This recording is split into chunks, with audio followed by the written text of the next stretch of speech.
So I've got an ADA 60p aquarium here, which is already established somewhat. We've got the carpet of Riccia flutans and Glossostigma elatinoides, which is already established and doing well. We've got Starogini repens there. So I've got the basic layout here with the driftwood, but it's still quite empty. Only got a couple of pieces of Java Fern. So what we're going to be doing is adding more Java Fern to the driftwood here, using fishing line to finish off the scape.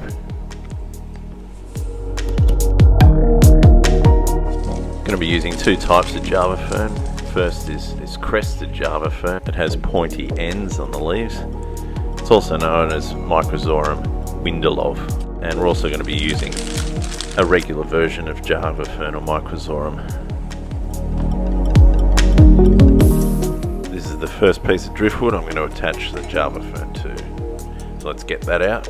Now where this driftwood is located, I want that to be a focal point, so I'm using the larger Microzorum Windelov here, or the crested Java Fern, as opposed to the smaller regular Microzorum. I'm using fishing line because this piece of wood doesn't have any cracks or crevices where I can insert the Java Fern.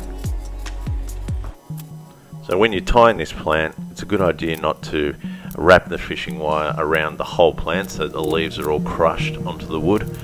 You want to try and avoid that by tying it to the rhizome only. It will probably be okay, but it just takes longer for the plant to recover and stand upright.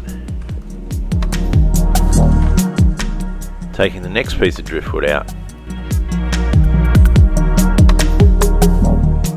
This Java Fern was able to be attached to the wood without the use of any fishing line, as the wood just the right crack in it to be able to position the Java Fern like so, and wedge it in there, and then that's enough for it to stay put.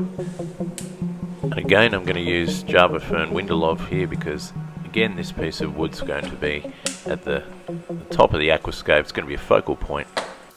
And here, this is a good image of how I'm able to tie the rhizome to the driftwood, avoiding damaging the leaves. Another piece finished, and back she goes.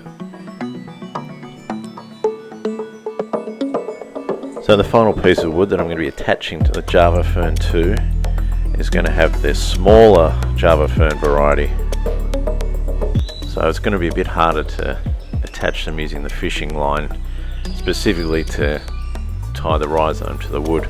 So I lay them out here, and then I'm just taking my chances by wrapping the fishing line around the entire plant, trying to avoid the leaves where I can, but it's quite awkward because of how small this plant is. But hopefully in time the rhizome will break free and the plant will recover.